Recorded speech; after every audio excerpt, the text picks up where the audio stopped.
বেশ কয়েকদিন ধরে গুরুতর অসুস্থ হয়ে ঢাকার এফআর কেয়ারে চিকিৎসাধীন আছেন বেগম খালেদা জিয়া। উন্নত চিকিৎসার জন্য বিদেশ নেওয়ার সিদ্ধান্ত হলেও এয়ার অ্যাম্বুলেন্স বিলম্বের কারণে পিছিয়ে যায় বেগম জিয়ার লন্ডন যাত্রার সময়সীমা। তবে সবকিছু ঠিক থাকলে শনিবার দিনের যে কোনো সময় এয়ার অ্যাম্বুলেন্স ঢাকায় পৌঁছানোর কথা রয়েছে। শারীরিক অবস্থাসহ চিকিৎসকদের অনুমতি মিললে আগামীকাল রোববার দিনের প্রথম ভাগে তাকে লন্ডনে নেওয়া হতে পারে। এদিকে প্রায় ৮০ বছর বয়সী সাবেক এই প্রধানমন্ত্রীর শারীরিক অবস্থা অপরিবর্তিত রয়েছে।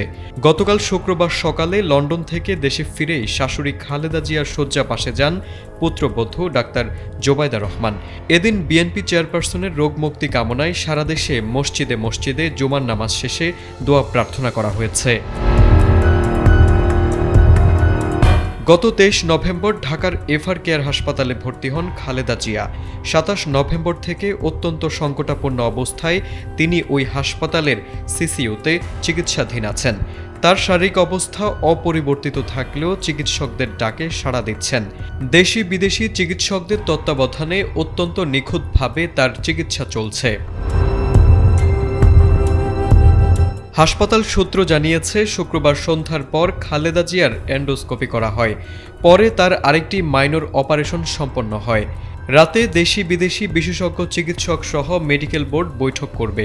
সেখানে খালেদা জিয়াকে বিদেশ নেওয়ার বিষয়ে চূড়ান্ত আলোচনা হবে। তারেক আজিজ, এটিএন বাংলা।